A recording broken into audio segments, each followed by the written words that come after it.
Om Namo Bhagavate Vasudevaya. Om Namo Bhagavate Vasudevaya. Aradhanam Bhagavata. Ihamana nirashasha. Yetu nechantyapi param. Te swartha kushala smrita. Although those who are interested only in worshipping the Supreme Personality of Godhead do not desire anything material from the Lord, and do not even want liberation, Lord Krishna fulfills all their desires. Purport by His Divine Grace, A.C. Bhaktivedanta Swami Prabhupada. When Dhruva Maharaj saw Lord Vishnu, he declined to take any benedictions from him, for he was fully satisfied by seeing the Lord. Nonetheless, the Lord is so kind that because Dhruva Maharaj in the beginning had desired a kingdom greater than his father's, he was promoted to Dhruvaloka, the best planet in the universe. Therefore, in the Shastra it is said, Akama sarva kamo va moksha kama udaradhi Tivrena bhakti yogena yajekta purusham param.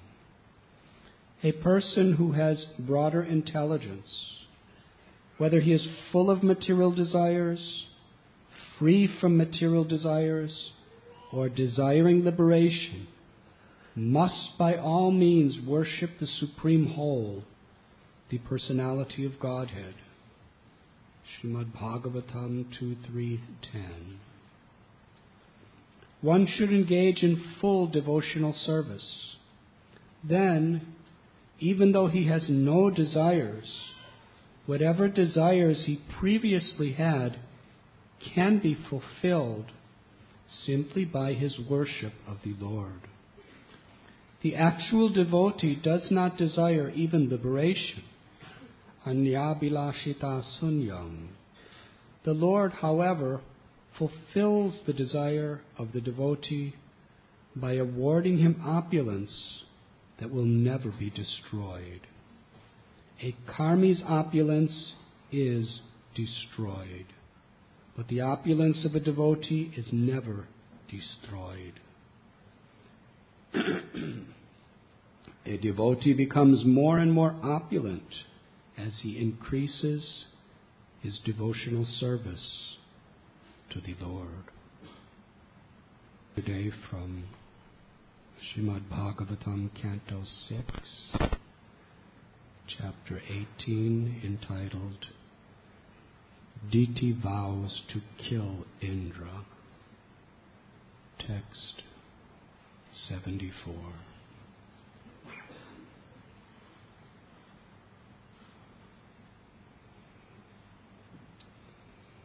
This particular chapter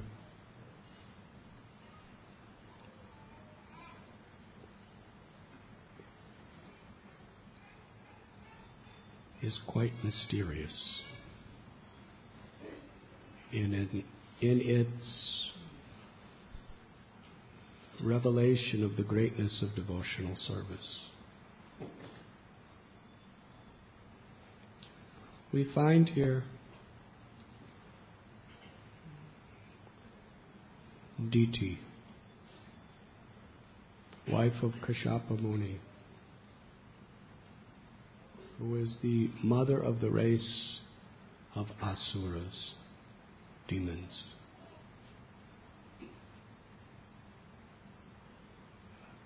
Aditi, another wife of Kashyapa, is the mother of the Devas, or the demigods. amazing family.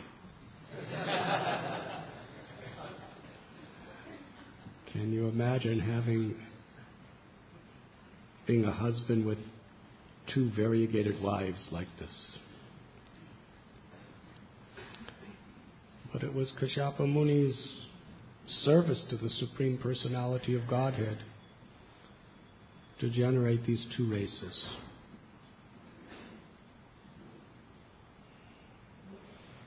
And it's interesting how Kashyapa Muni gives similar instructions for apparently very opposite purposes to his two wives.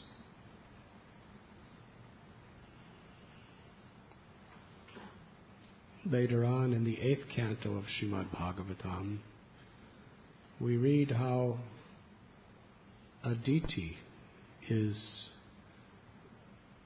so morose because her children, headed by Indra, are defeated by the demons, headed by Bali Maharaj. And she can find no rest, no peace of mind as long as her children are suffering. They are homeless, like refugees, hiding, running. They've lost their prestige. They've lost all their material opulences. Their lives are in danger at all times. And they even lost their devotional service to the Lord.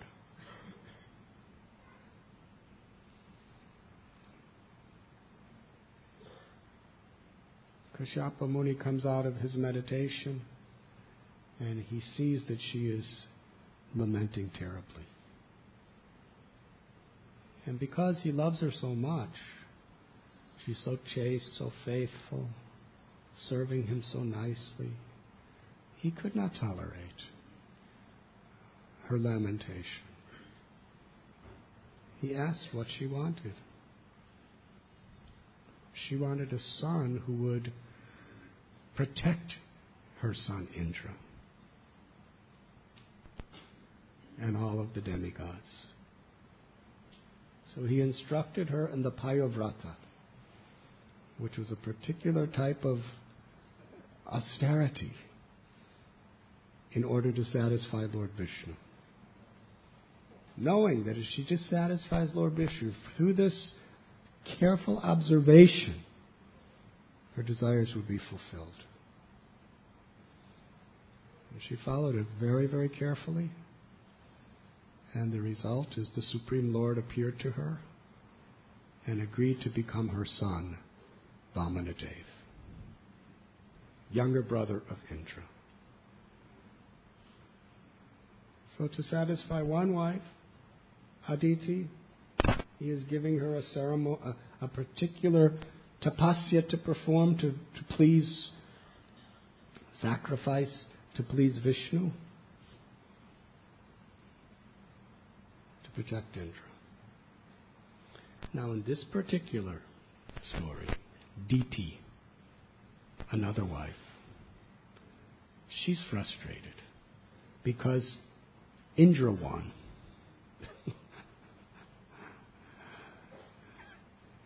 Hard to satisfy everyone, isn't it? If you satisfy one, you dissatisfy another. That is this material world. Hiranyakashipu and Hiranyaksha. Now you and me, we think that they were terrible savage demons.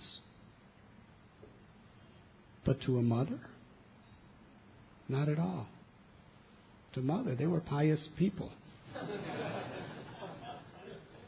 Love is blind. She knew all the things they were doing, but there was justification.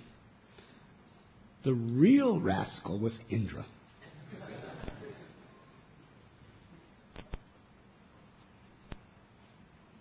Now, it wasn't that she was completely an illusion. It's that you see the world according to your particular state of consciousness. She saw that Indra had so many attachments to his own personal sense gratification. And with all veneration to Lord Indra, there's some truth in that statement. He has some serious problems historically controlling his senses. And not only that, he's so attached to his position, he's fighting these wars, and he's approaching the Supreme Personality of Godhead with him and with all the other demigods, not for pure devotional service. After all, everything was taken away from him. Now, for some people, if everything's taken away, you think this is the mercy of the Lord. He's removed the whole burden of all this material complications, the management of the heavenly planets of Swargaloka. That's serious management. If you think it's difficult managing your business or managing a temple, manage the universe. Hare Krishna. There's always troubles happening. And he has all this wealth, all these beautiful women, and he's always being enamored and diverted from his devotional service through all of these things. And here comes Hiranyakashipu, just takes it all away. Hare Krishna. Tatena kampam susamikshamano. If it was Radha Gopinath Prabhu in such a situation, he would fold his palms and say, "Oh, my Lord, you saved me from all this material opulence. I never wanted to be a temple president. Now it's all removed, and now I can just be a renunciate and sleep under trees and just do whatever I want as I like and worship Krishna without all these complications, implications, just Hari Nam, Hari Bhajan, Hari Kirtan, Vaishnav Seva, no complications, burden." Yes?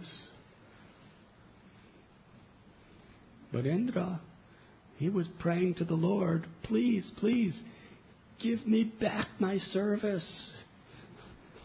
Give me back my palace, my Nandana gardens, and all my Sachi and everything else."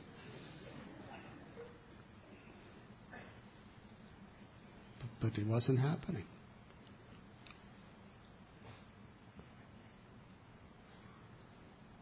But then the Lord appeared. He told Indra and the demigods, "Not because of you, but because of Prahlad, everything's going to come back to you. Just be patient.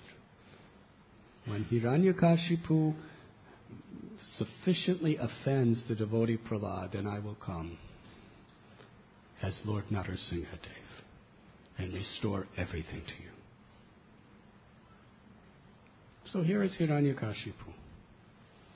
Now, very difficult situation for Diti, because not only do you love your son, but you love your grandson too. Sometimes even more. I don't know how it works, but Srinathji Prabhu is nodding his head. When you love your son, you love your grandchildren too. And here her son is trying to murder her grandson. But love is blind. She may not like that, but what she despises is Indra, who's attached to sense gratification, who's attached to his position. He's the one with the demigods who worshipped and honored Lord Vishnu, and she held him responsible. It's very interesting. She doesn't blame Vishnu. She doesn't blame Prahlad. She blames Indra for the death of Hiranyakashipu. He organized it. He arranged it.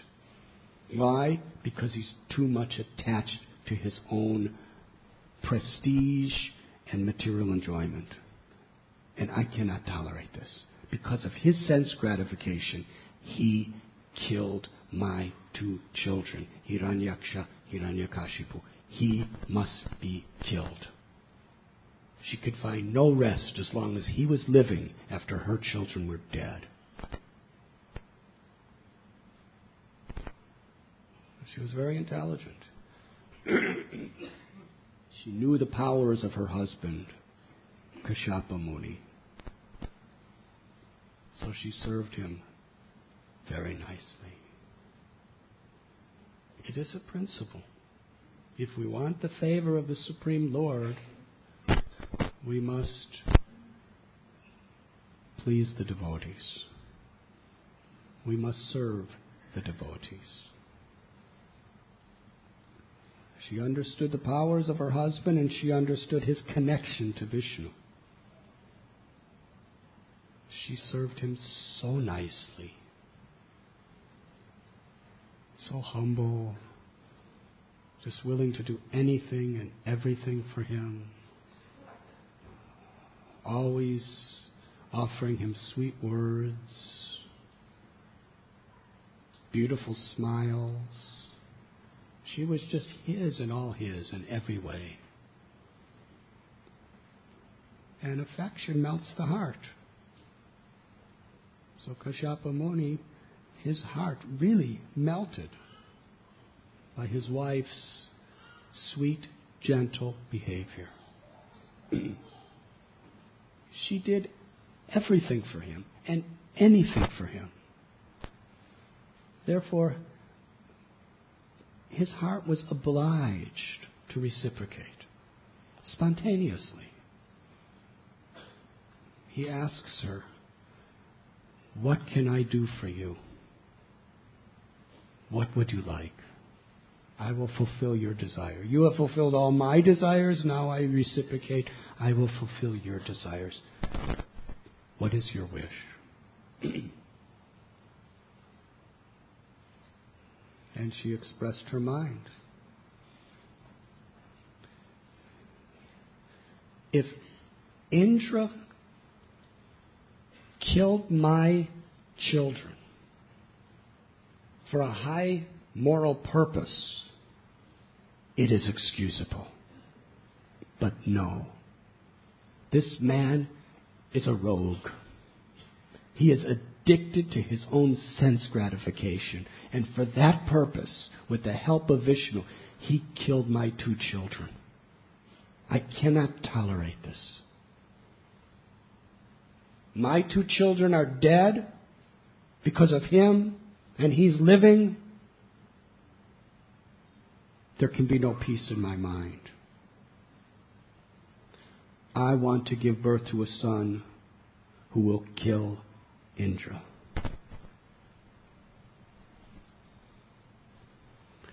Kashyapa Muni, very disturbed. That's his son. Indra's his son too.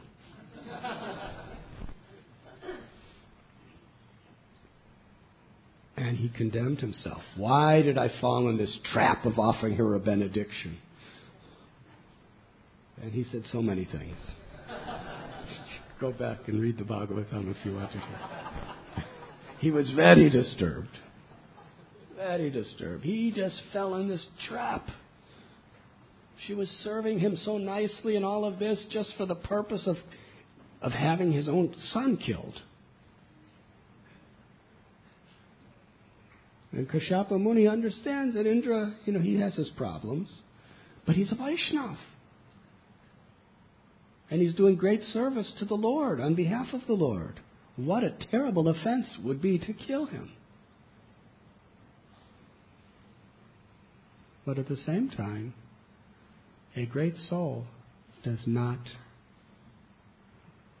lie.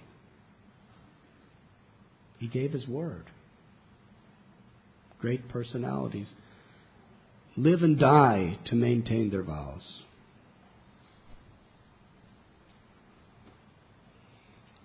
Bali Maharaj, later on, he gave his word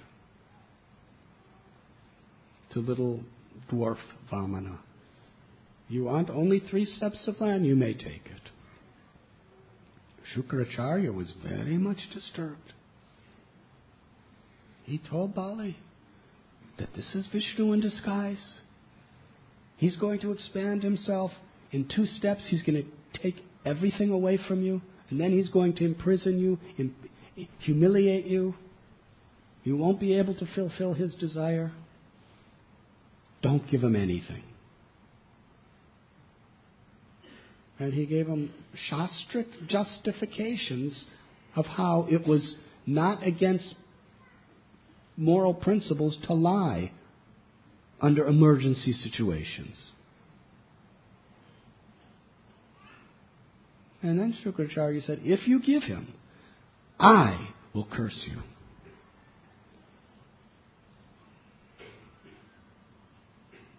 Now, people in this world say, I will curse you. And you think, well, maybe something will happen. But when Shukracharya says, I will curse you, you know something is going to happen.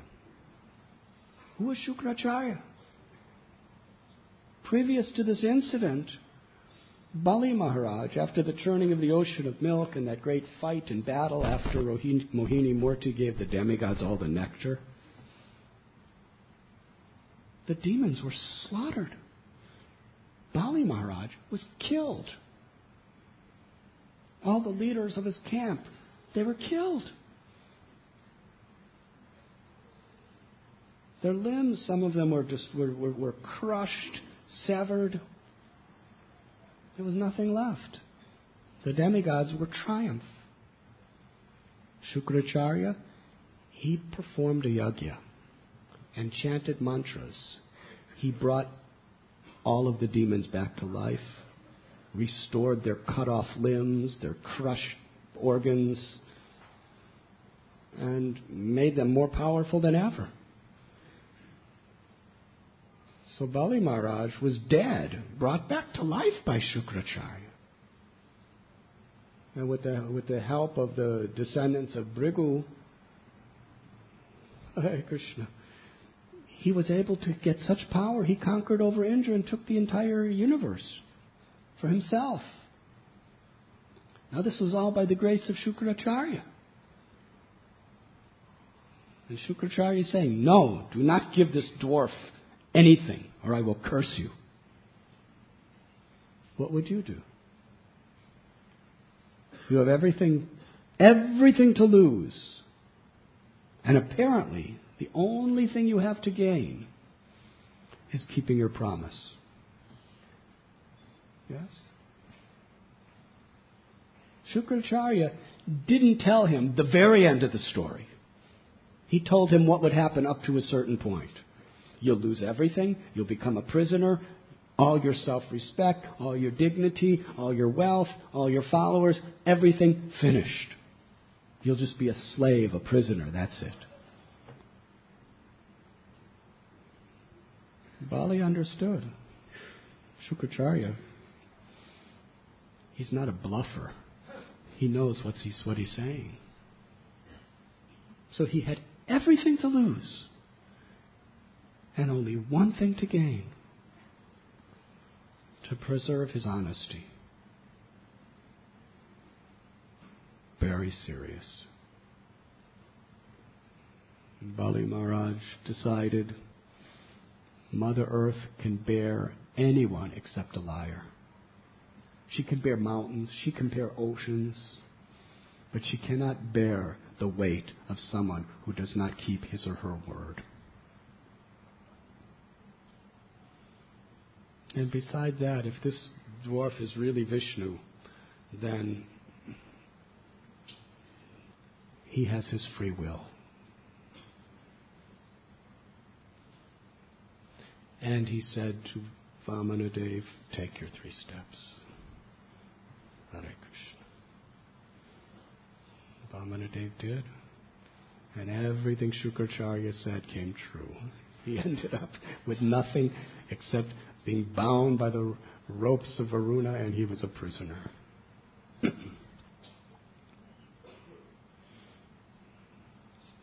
ultimately, Vamana chastised him.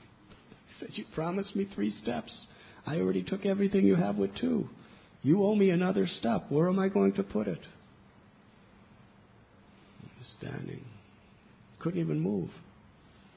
Then Prahlad Maharaj appeared. And Bali couldn't even bow down to him. He could just nod his head. And Prahlad glorified Lord Narsinghadev. You are so merciful. You rescued him from all this material opulences. How fortunate my grandson is. And then Vindyavali, the wife of Bali, she lost everything her husband lost. She even lost her husband. He was a prisoner. And she was praising Lord Narasimhadev. Because people become so infatuated by all this material wealth. When you take it away, it is always for their good. Bali Maharaj said, "My Lord, your third step, the only thing I have left that you have not taken away is my life. That's still mine. You took everything away except my life. The Lord took everything else away. But one thing He will not take away. You have to give. He'll never take your will, your free will. That you have to give Him voluntarily. Everything else, by the power of time, will be taken. Your body, your mind, your words, your everything. But your free will, your life, you have to offer it personally. Put your third step on my head. I offer you my life." What happened then? Vamanadev was conquered by the love of Bali. He praised him, and praised him. He gave him his own planet, Sutala Loka, which is a more beautiful and elegant place than any other place in the universe. And Vamanadev became his personal assistant as a doorkeeper, servant. Just so that Bali would, at all times, have the beautiful darshan of the Lord. He was there to serve Him. To show the world that when we surrender our free will to the Lord becomes conquered by such love. The Lord takes the greatest pleasure in serving His devotees.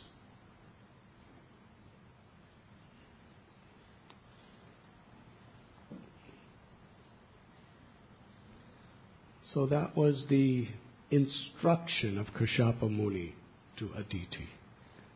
Perform this payovrata, your desire will be fulfilled. Now he tells Diti that you should perform this particular sacrifice. And you will have a son. And he uses in Sanskrit Indra Haranam or something. I don't remember the exact Sanskrit. But he says a Sanskrit word which means the killer of Indra.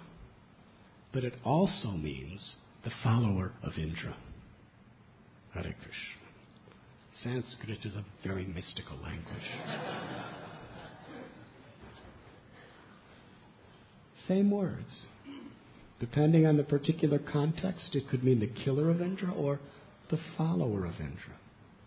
Now, Kashyapa Muni, he had to keep his word. He promised his wife. But at the same time, he would be going against the will of the Supreme Lord if he killed Indra. So he was so expert. He gave her a very, very strict, complex sacrifice that she had to perform in her daily life, worshipping Lord Vishnu with her mind fixed on Vishnu for 1 full year. And this was not Kali Yuga. In Kali Yuga, if you make some little mistakes in the execution of rituals, they're not really held against you if you have the right motives and if you chant the holy names.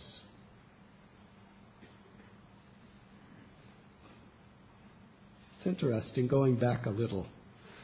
When Bali Maharaj finally was awarded by Vamanadev everything and was sent to Sutala Loka, then Vamanadev looked to Shukracharya and said, please tell us what were the attributes and the faults of your disciple Bali.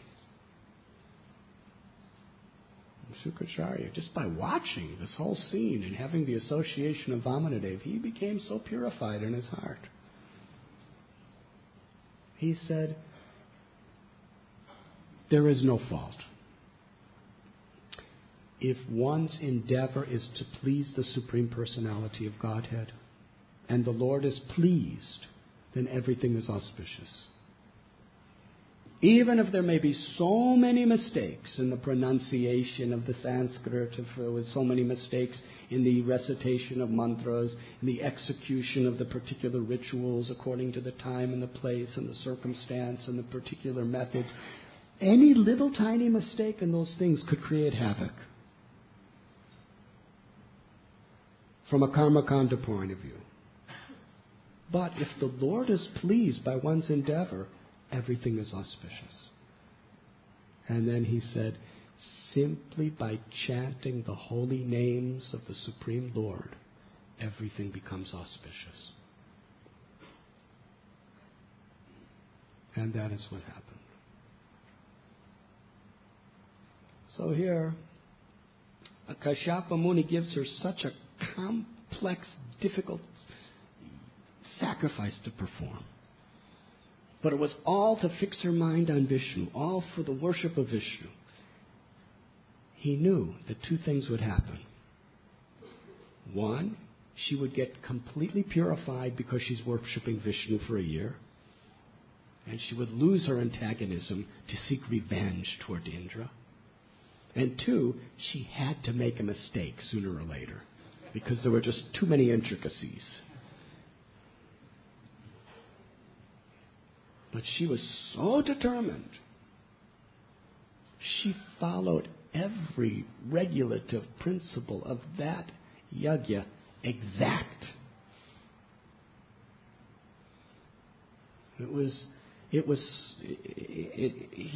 Some of the rules and regulations are written here in the pages of Srimad Bhagavatam.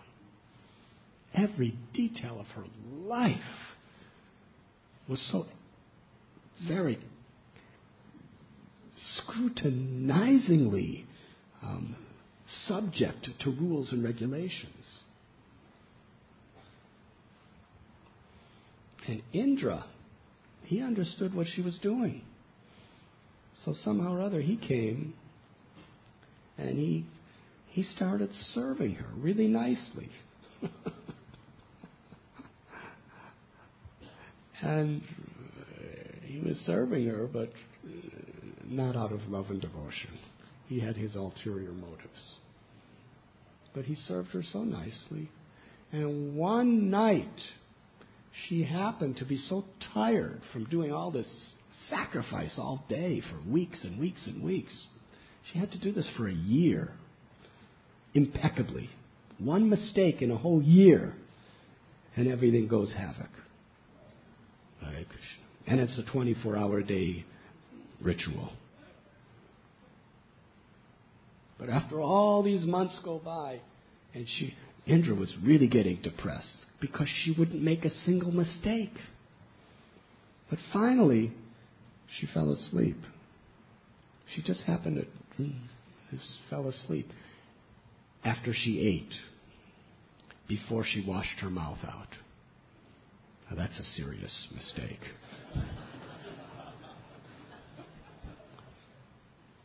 Now, if you're chanting the holy names, even if you fall asleep, without washing your mouth, don't worry about it.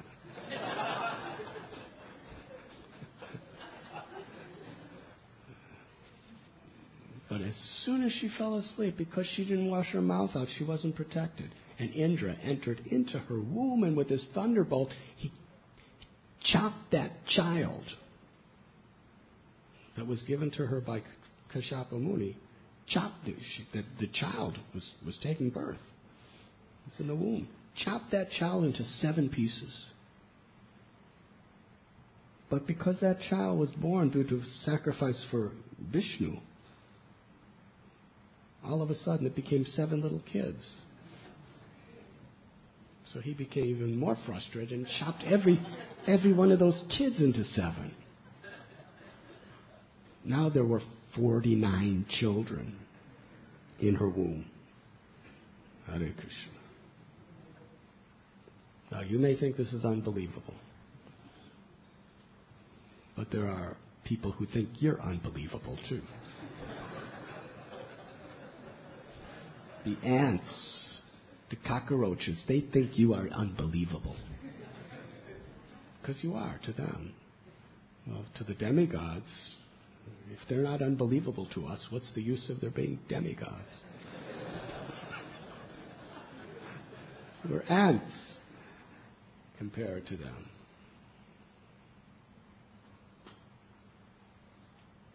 I was recently in a forest where I was looking at the largest tree in the world. And there was a sign that if an ant looks up at a 6-foot man, he'll have the same experience as a 6-foot man looking up at this tree.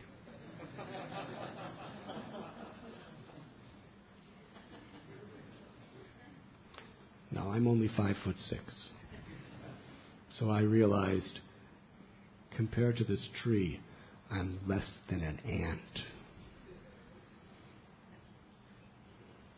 Hare Krishna. So then he was going to chop the 49 little babies in the womb with his thunderbolt. And they said, we're your friends, Indra. We're not your enemies. Just because the mother was performing the sacrifice for Vishnu for all these months, the children in the womb became purified. They had no enmity toward Indra. They said, we'll be your followers. No problem. We like you.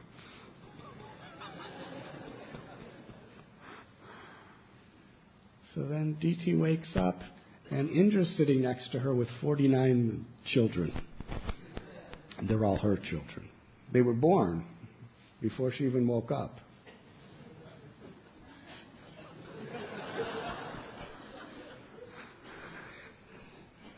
And this is all the result of not washing her mouth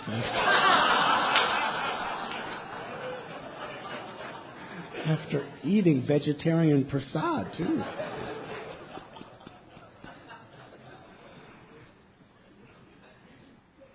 So, because she performed the sacrifice for Vishnu for so long, her heart was pure, became purified of all enmity toward Indra. And she looked, and Indra explained what happened, and she was satisfied. She considered Indra to be like her own son, and Indra considered her to be like his own mother. And in this particular verse that we are reading today, it is Indra speaking to Diti.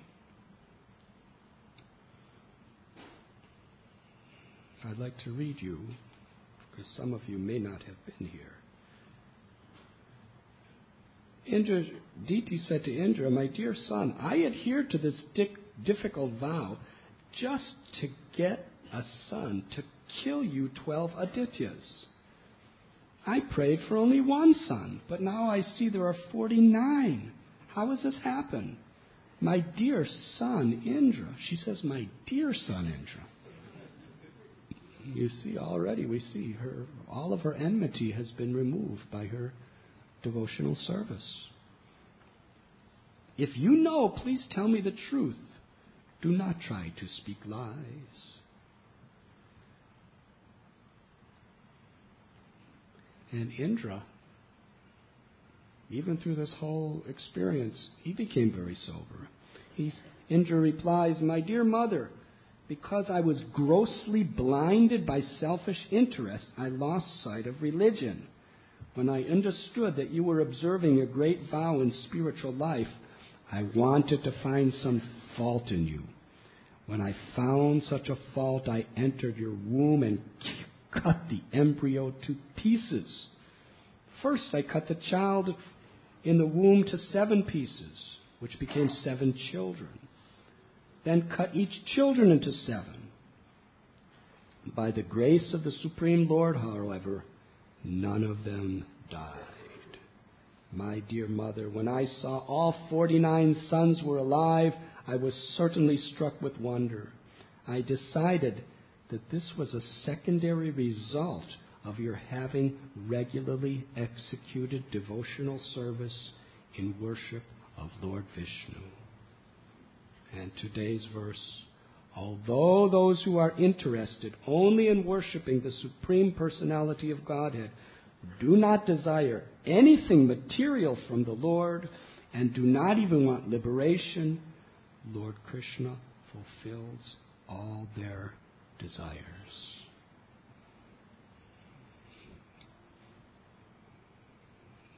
In this beautiful purport, Srila Prabhupada gives an example of how a devotee, when they become purified, have no desire for material opulences or mystic powers or liberation.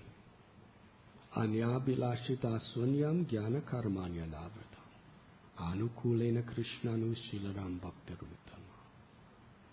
Pure devotional service is defined in this way. One simply wants to please Krishna by favorable service. Pure devotional service means no desire for personal sense gratification, in this world or beyond. No desire for the mystic cities that yogis are so much craving for. No desire even for liberation from suffering, because these are all considered selfish. Pure devotional service is only for the satisfaction of the Lord. But when one attains that pure devotional service, Krishna may give that person all opulences, even apparently material opulences. Now, the real opulence is the devotion in and of itself, because that opulence brings real peace and real happiness, and it cannot be destroyed by anything of this world. The opulences of mystic powers, the opulences of material wealth, even the opulence of liberation is subjected to destruction.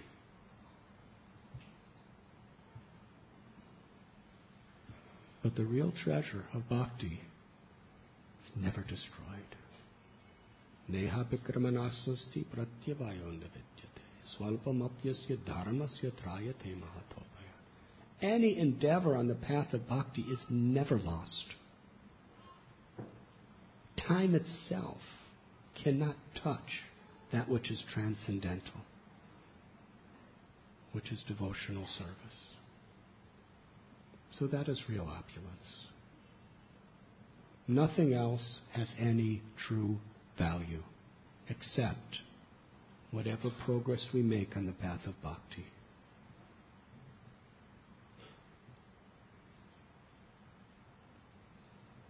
Now the Lord, when He sees a devotee is free of material desires, sometimes the Lord gives that devotee amazing material resources because He knows that that devotee will use them in devotional service. But we have to be careful. Sometimes if we want things along with devotional service, Krishna will give us devotional service along with those things. But if our focus is not very much on pleasing Krishna, those things can drag us down again to the material platform.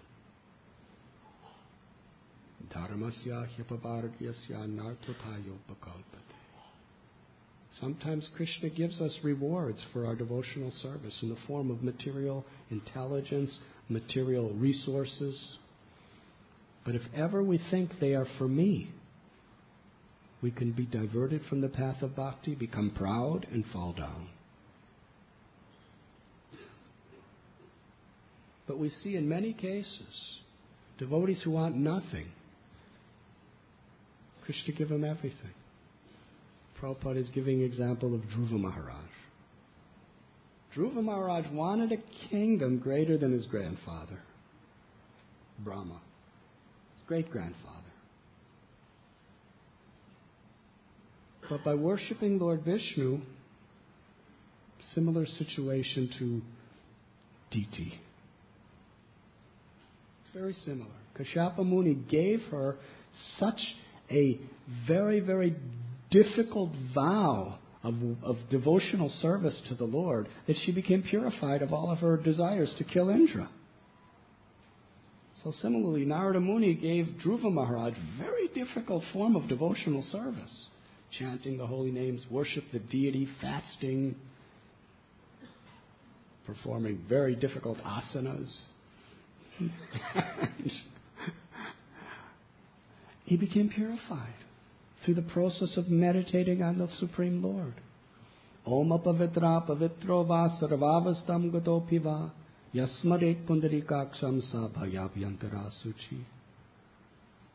Whether we are pure or impure, or even having passed through all circumstances of life, one who remembers the beautiful lotus-eyed Supreme Personality of Godhead becomes pure within and without.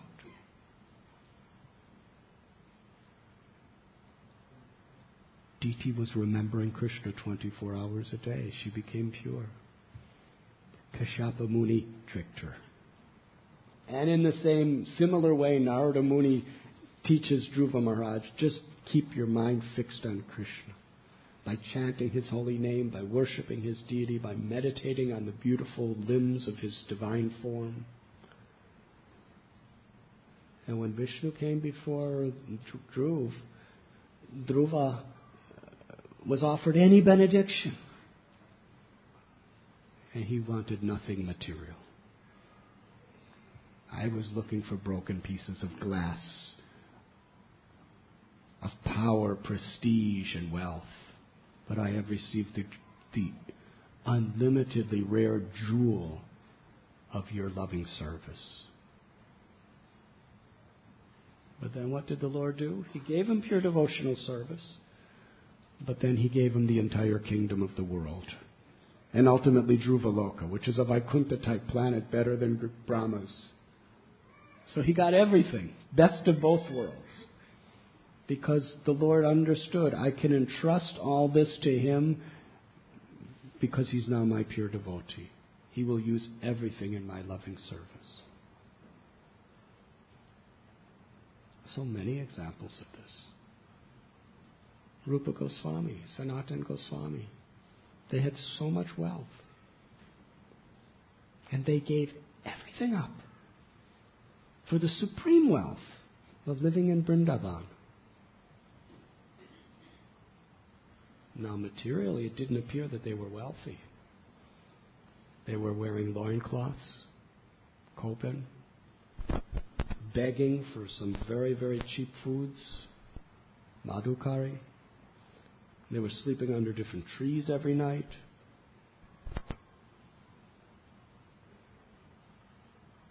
But they attained the greatest wealth, the wealth of ecstatic love. But then, even though they had no desire for anything, the Rajman Singh comes and builds Govindaji Temple for Rupa Goswami. The most magnificent temple ever built in the entire history of northern India. Magnificent temple. Can you imagine what Govindaji Temple looked like when it was brand new? The inside, the outside.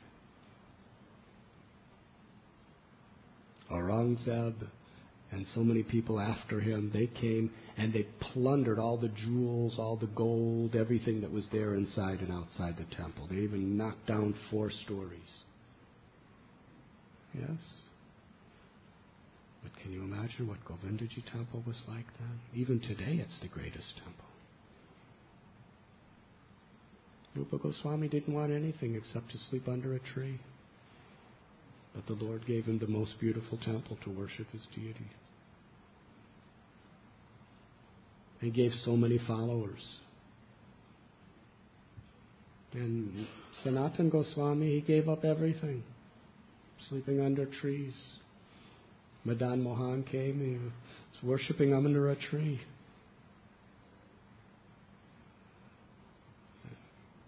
And that Ramdas Kapoor comes and builds Madan Mohan temple for him. And soon so many followers and so many disciples and so many Sevites. Madhavendra Puri, he wanted nothing. But he couldn't escape. Everywhere he went, people were trying to offer him things. Offer him honor, offer him prestige, offer him wealth, offer him temples.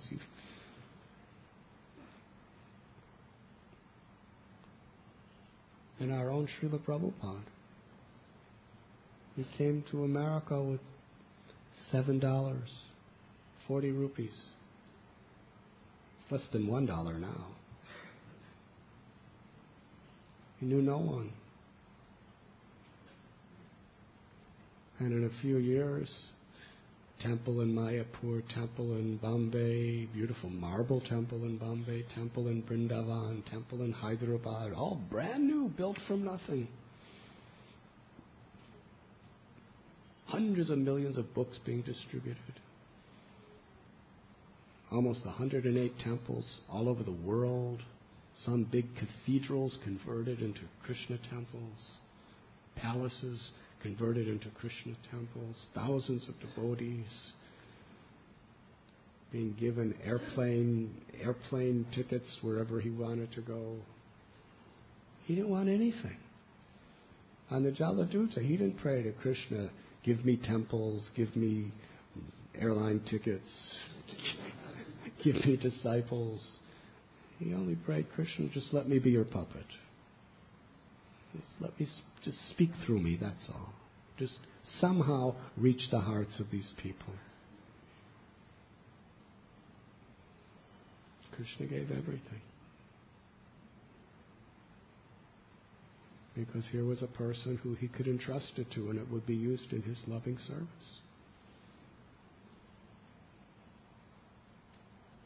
So a devotee should never, ever, ever want material things for themselves. Even if we have those desires, we should be praying to be free of those desires. We should have faith that Krishna knows what's best. Let me just be yours, Krishna. Let me commit no sin or offense for my own material position. This is the fear of a real devotee. A devotee is not afraid of losing things. A devotee is afraid of losing Krishna's favor. And a devotee fears that for these material things, if I commit an offense to another, then I will lose your favor.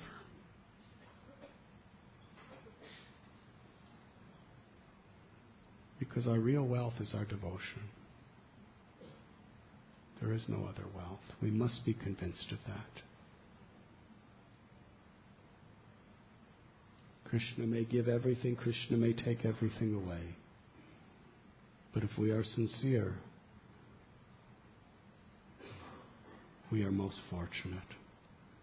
Because we are blessed by Krishna. Srila Prabhupada quotes here, Akama sarva kama va moksha kama udarati tivrena yet bhakti yogena yajeta purusham param. This is the power of devotional service.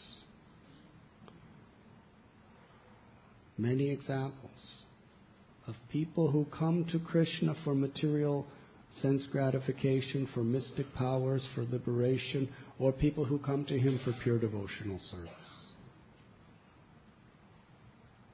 But because Krishna is all pure, if we just follow the process carefully, gradually we become purified of everything except the desire for pure devotional service.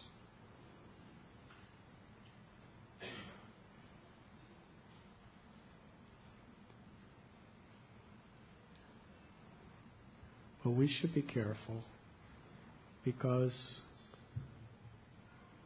why should we waste time? It's better to be doing devotional service with material desires than not doing devotional service. It may take many lifetimes,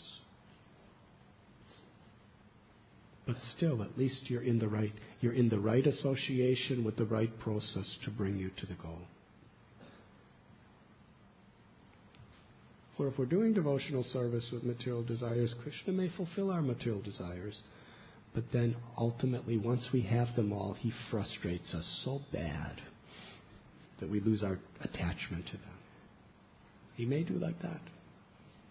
Hare Krishna. Or we may worship him with material desires, and instead of giving, he may take everything away.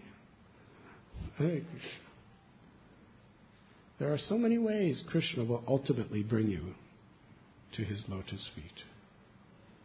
But eventually we have to do it by our own will.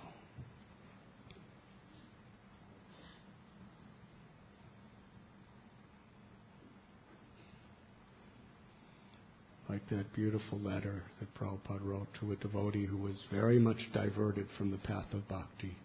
He said, because you chanted Krishna's name very seriously in Vrindavan, Krishna's going to take you back. Now, because he had so much attachment, it was a painful path back, but he made it back. Hare Krishna.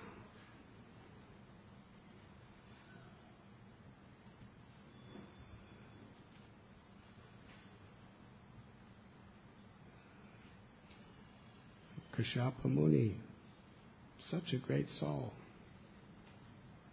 He knew the power of Krishna's mercy. He knew the power of blessing that comes to one who always remembers Krishna.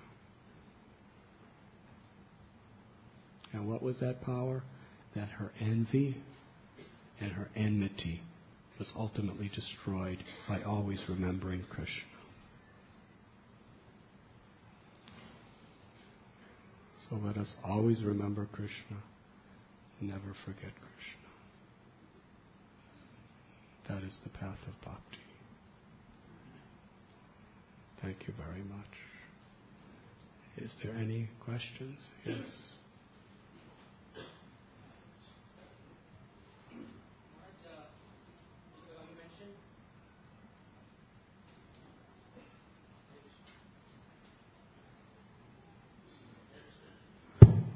Maharaj, you mentioned that devotee who doesn't want anything, but because Krishna sees that is very nicely situated, he gives all the opulence. But the person has many followers, and the followers are not in the right mood, and they also sort of enjoy the opulence that Krishna has given that devotee, and that creates a big problem for the followers. Like Bhaktisiddhanta Thakur said that I'm ready to take up all the marble from the temples, because he saw that the temple would be a cause of attachment to his devotees. So how do the followers of such a person who is indeed very detached, but the followers are not, how do we really make use of this facility that Krishna has provided, not to us but to the person who is completely detached himself?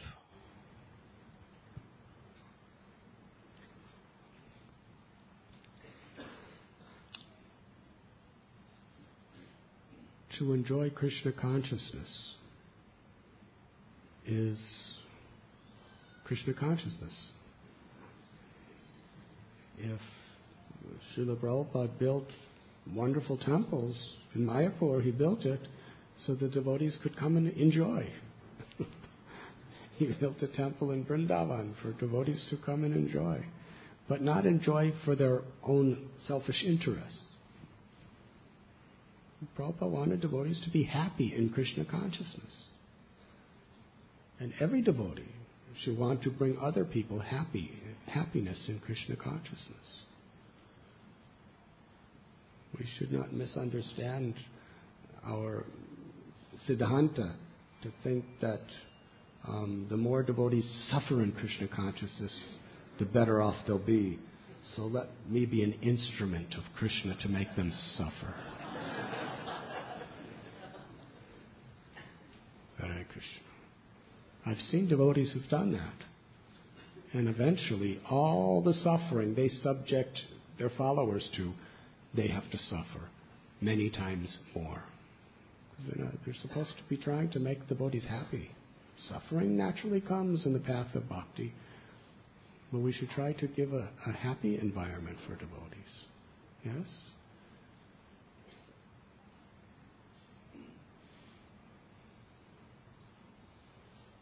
So that should be all of our motivation, to help other devotees to be happy in Krishna consciousness. Not in sense gratification, in Krishna consciousness. The problem is when we start thinking in terms of I and mine, when we want to be the proprietor and we want to be the controller. Srila Bhaktisiddhanta Saraswati Thakur had no problem with devotees looking at the marble and being happy, just see the temple Krishna has and being happy. He wanted that. But when they were thinking, this is my room, not yours, and they were fighting over the facility, and they were envious over who would be using it, then he said, take the marble off. It would be better. Use it to publish books. So the problem isn't that we enjoy being Krishna conscious in nice places. The problem is not that we enjoy being in class in an air-conditioned temple room. We enjoy being more attentive to hear. Yes? And we enjoy seeing all the other devotees instead of suffering, falling asleep physically. They're all in rapt attention and listening. Yes? But if we start fighting over, this is my place, not your place,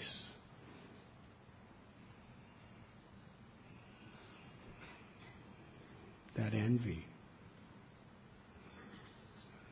that competition over proprietorship of the property of God,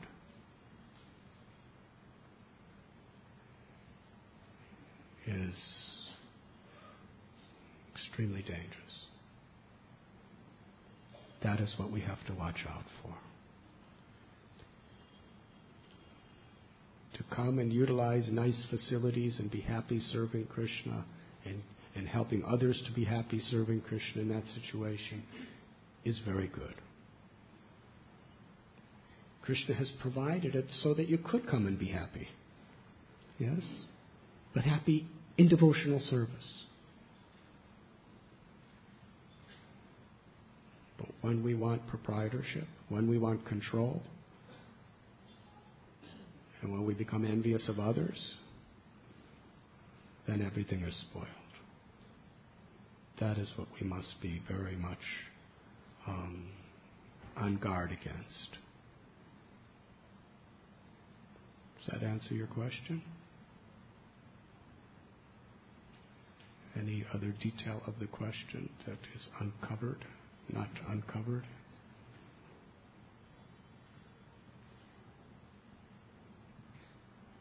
No, you still have the microphone. Finished. Okay, thank you.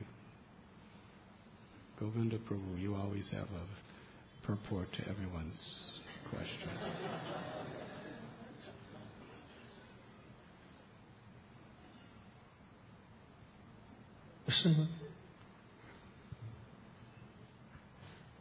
You mentioned that even though if we have material desire, we should continue to practice devotional service.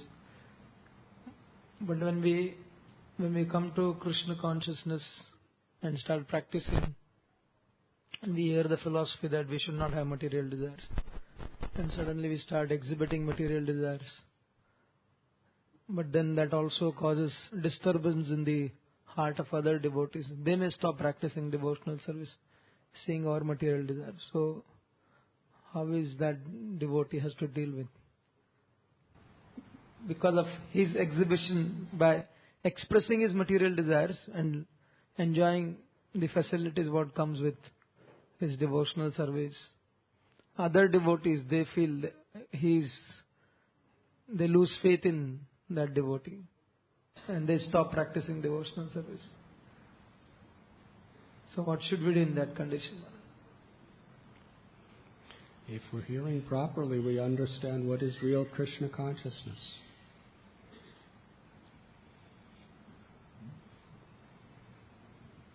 If a particular person deviates due to the very powerful influence of Maya,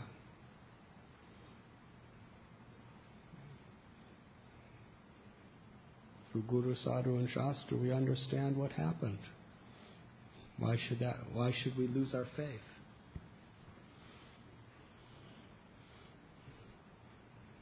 In one place, Srila Prabhupada said, do not be surprised with how many people fall into Maya.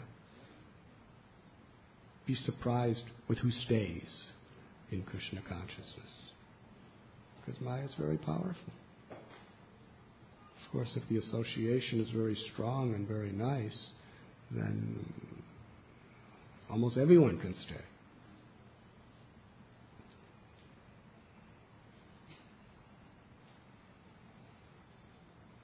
But our faith should be in the path of pure devotional service and those who are following the path of pure devotional service. And if a person's following for some time but then later on is not following, then we cannot put our faith in that person anymore. We have to put faith wherever we're seeing pure devotional service manifest.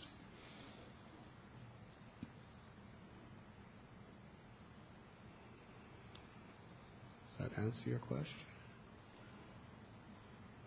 We should not be envious of a person who is getting material opulence, and we should not lose our faith in the process of devotional service because somebody is falling into the temptations or the allurements of material opulence.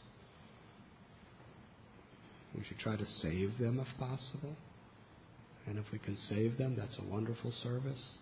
If not, we have to focus where we find the essence is being practiced. A devotee is saragrahi. A devotee is looking for the essence. That is why it is so important to study Srila Prabhupada's books regularly, to come and hear the classes on Srimad Bhagavatam, Bhagavad Gita regularly, so that we keep our focus on the essence.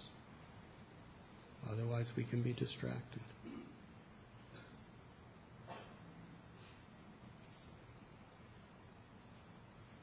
If we see a person diverting, rather than losing our faith, we should gain wisdom by seeing their mistake. And factually, that's the only way we can go back to Godhead. Because not everyone is going to be perfect. At least, not right now. Yes? So where we see people practicing properly, we get strength and faith in the process through that.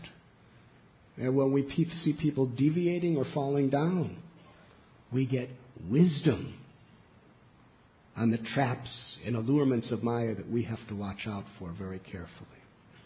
So in every situation, we should be growing.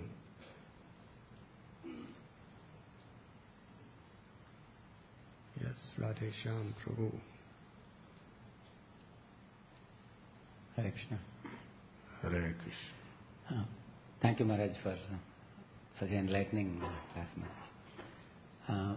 Maharaj, we always see Lord Vishnu favoring the demigods because the demigods are submissive to his instructions and often we find, like when Lord came as Mohini Murti, he gave the Amrit to the demigods. And we never find demigods encroaching on the property of the demons. Rather the demons encroach on demigods' property and the Lord takes it back and gives it to them. So in that context, it's very understandable and acceptable that the demigods, despite possessing material desires, are always abiding by the orders of Vishnu. At the same time, we also find that the material desires of demigods headed by Indra sometimes go to the zone of sin or even offense. Like we find Indra not just stealing the horse of Prithu Maharaj, but sometimes, doing adultery, or sometimes even killing a Mahabhagavat devotee like Vritrasur, It goes to the zone of offenses. So, in that context, my understanding was this, that I always think either one should be completely a pure devotee or one should be struggling to become a pure devotee. If one is not in that category and one has material desires and one continues to execute devotion service without struggling to remove them, then one may go to the zone of committing sins or even offenses. So I wanted a clarification, Maharaj. You already gave nice answer to your own. You already said so nicely. I guess the clarification is very good, what you said. What type of clarification do you want?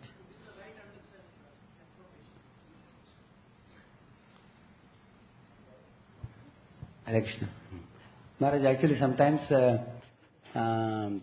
I sometimes become afraid when I say in a class sometimes that we don't want insincere devotees with material desires. We want devotees who are struggling to be sincere.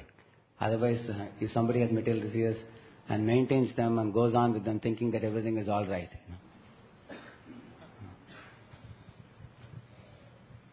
Carry on with your classes.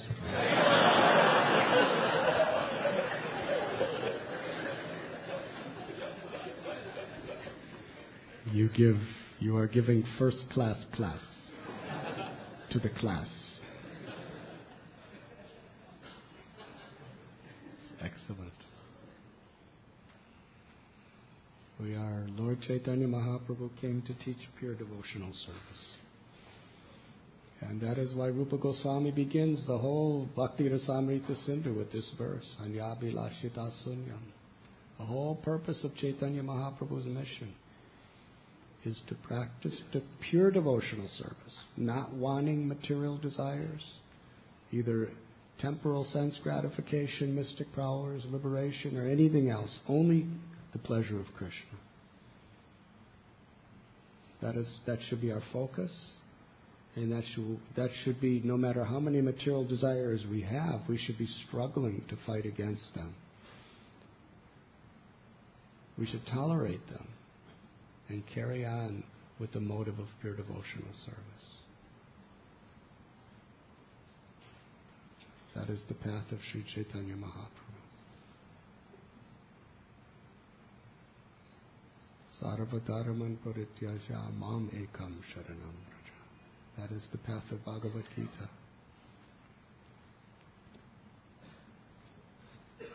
Thank you very much. But if a person wants to get something material from devotional service, we should not break their faith. Our goal is not to want these material desires, to practice devotional service to please Krishna. But if someone wants something material through devotional service,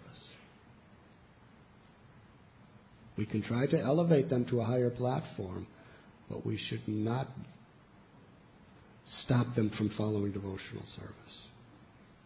Even if they're materially motivated, eventually that devotional service will cleanse them of their material desires.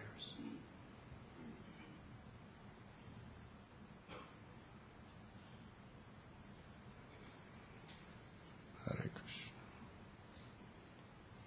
Krishna tells in Gita, even people who have less intelligent desires, we should not break their faith. Even if they're worshipping demigods for material opulences, we should try to elevate them. We shouldn't break their faith in the process that they have. Because then they'll just be atheists with no regulative principles. So our purpose is not to break people's faith in whatever religious principle they have. Our purpose is to elevate them to the higher principle of pure devotional service.